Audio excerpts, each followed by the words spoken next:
few people texted in already saying, shut up about Michael Jackson, shut up about Michael Jackson. You know what? No, because that's what we talk about in the show. These things that are going on in the world. A few people saying that we're being insensitive about it. I don't think we're being insensitive about it at all. I think we're talking about it. You know, we already said we're big fans. I'm just saying I think Dave's right. I don't think Michael Jackson would have been pleased with that, what happened last night. Because he's a showman. It's a show. Everything was a show. You know, there was an image portrayed to the outside world. Don't text in to me and say we're insensitive. Michael Jackson was a guy, nobody knows what he was like. Everything was an act. Everything. You know, you hear stories about Michael Jackson going to visit sick kids or blah, blah, blah, blah, blah, or donating money for something, or just being nice to somebody in a shop when he's been there after hours. But you never really see those things. You just hear about them. The side of Michael Jackson we all saw was a show. He knew what he was doing. You know, all that oxygen chamber stuff and the bubble stuff, it was just him having a laugh. Yeah. He was a showman. But therefore, I don't think he would have appreciated, have been happy with that show, that memorial from last night. And would he really have... And by the way, it's so spectacularly amazing. That's what we do. We goof on stuff like that. So the Mariah Carey thing... You know, Mariah Carey came on last night, introduced a guy, you couldn't even hear him sing because they didn't have his microphone switched on. It's disgraceful. Would he really have Lionel wanted Richie came on, didn't do Dancing on the Ceiling. Didn't do All Night Long. He did a song, he did some gospel song. Didn't even do Three Times a Lady. Nothing from the Commodores. But his world send-off, the end of the most amazing career in pop music and popular culture, to be held in the Staples Centre.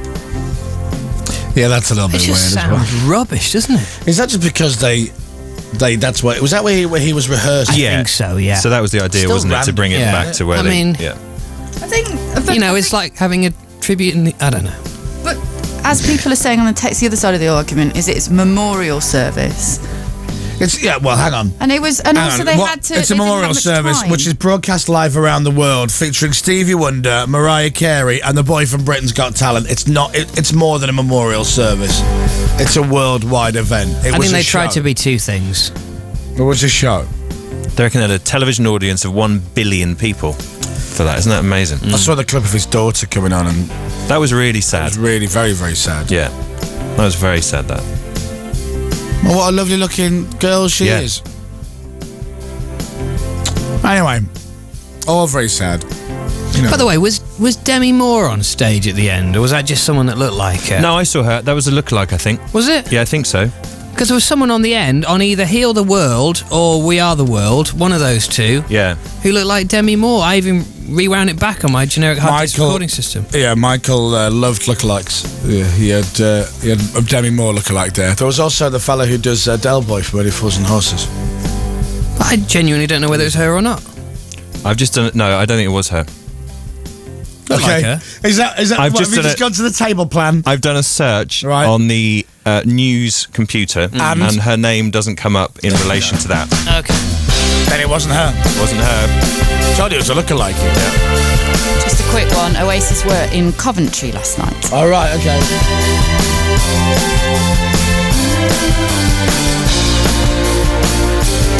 All right, well, there you are. Michael Jackson, God love him. This is going to go forever, though. The one thing I do like is that you're right, there will be a concert. His songs are going to stay in the chart. I bet you any money they release an album of new material or something. Yeah. There you are.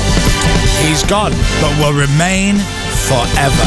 Good morning from the Chris Moyles Show. Morning from the Chris Moyles Show. Morning from the Chris Moyles Show. International Radio.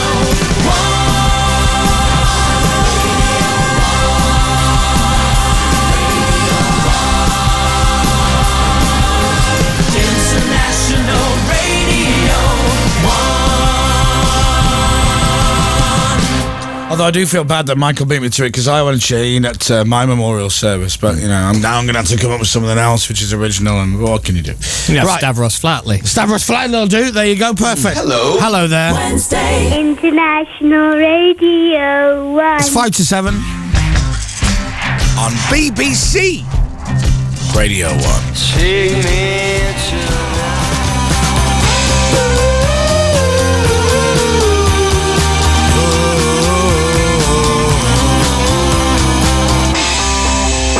Kasabian and Fire on Radio 1. God. It wasn't Brooke Shields, by the way, that I was confusing Demi Moore for, because I saw her. It was someone else. No. See, Demi Moore was in a black dress, and this woman was in like a black and white top, I think. She might have been stood next to Smokey Robinson. Smokey Robinson hasn't changed for 50 years. No. He looked like that when he was 11, I bet. He's had work done, though, I think, hasn't he? But he looks exactly the same. I'm just flicking through the paper, and before even 7 o'clock in the morning, I've already seen something about MasterChef. And I know you love it, Dave, but It's the way forward. I find those two guys, every time they do their pieces to camera, they're so false. It's shockingly it's brilliant, I cringe. See, I like them too. We're not just looking for a good chef. We're looking for... Can you just hold it up? I can't read the words properly. Thanks, I'll do it again. We're not just... It's so obviously... They're reading it. It's cringeworthy. I like Greg Wallace and Fat Chappers. Yeah, it is Fat Chappers, isn't it? John Turturro. And he's always got a cold as well. So, is this like a final coming up or something? Is that what it is? Yeah. Is this big news? I must admit, I've missed the last couple of nights. Oh, it's been brilliant. It's the one with Jane Middlemiss in, and who else is in the final? It's another two. We've been watching it. It's good. Isn't it like... It should be called Ex-Celebrities MasterChef.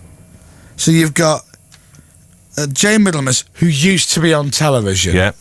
You've got Wendy Thingamajig, who used to be on Coronation Street. Yes. And you've got Ewan Thomas, who used to be... A runner. Yeah. Brilliant. That's great. I wonder how they managed to get hold of them. They're so lucky they had a gap free in their diaries. Their agents must have been delighted when they rang up. He was getting very stressed about his mashed potato a few days ago, Ewan Thomas. Cooking has never been as tough as this. Yeah, it's so false, though. It's brilliant, It's so false. And then that patronising woman comes on. Jane is making toast. It's heated up bread with butter. Shut up. Yeah, but you should like it. You like your cookery now. Yeah, but I can't bear anything that's really false and contrived. I just, every time. This is not just about cooking. This is a challenge. Oh, shut up. He's brilliant. That's so fake. It's like when you watch X Factor, which is coming up soon. Give it another few weeks. X Factor will start again, and as they have all these VTs, and after like 5 weeks, there's nothing else to say. But this is everything I've ever worked for. I need this. If I can't do it tonight, then I just don't know. I'm going to go back to packing chickens. I'm going to go out and give them a show. I am in a good mood today, by the way. I do sound very cynical, but I'm in a very good mood. That's good. I think we all are. What? In a good mood, but also cynical. No, just in a good mood. All right. In a very good mood. Well, enjoy your MasterChef, everybody. I'll be watching whatever on the other side. Digital, FM, online. This is BBC Radio 1. We're not just looking for a chef. We're looking for somebody who used to be on television and for a while might have been popular. But these three will also do. Who do they talk to when they do that? There's a side... they don't talk to the camera, but they talk to somebody. Are they talking to somebody, or is that just a... They're talking to each other, aren't they? So fake. Are they? I've always Talking wondered. to nobody. They're reading it off a card, Dominic. No, they're not. They mean it. You watch it tonight and don't smile. Is it on tonight? You watch it, don't smile tonight. Okay. We're not just that bit when they're blatantly reading. And they get louder and louder. Yeah. I like it. Don't ruin telly for us. Oh, by the way, do you know that big building, which is like the Celebrity MasterChef building? Yeah. Yeah. When they're not filming, that's probably just a building. 8 o'clock tonight, BBC One. They probably hire that building, Dave. It's probably not even where they film it. Just don't ruin telly. You cynic. Do you know Albert Square? Yeah. It's not even in the East End of London. See, I don't need to know that sort of stuff. You know the opening titles of Coronation Street, where there's a shot of the Rovers in Coronation Street, and the tram goes by in the background? That's superimposed. No, it's not. Yep. Is it? Yep. It's not, is it? Do you know when Suggs goes into that house in Madness and it's like really humongously big on the inside and they've got the world's biggest oven? That's real. bought that from with the Our House and Baggy Trousers money. That's before my time. Those lads doesn't. Digital. FM. Online. This is BBC Radio 1. Right, it's 7:03. Millions of people tune in for Michael Jackson's memorial.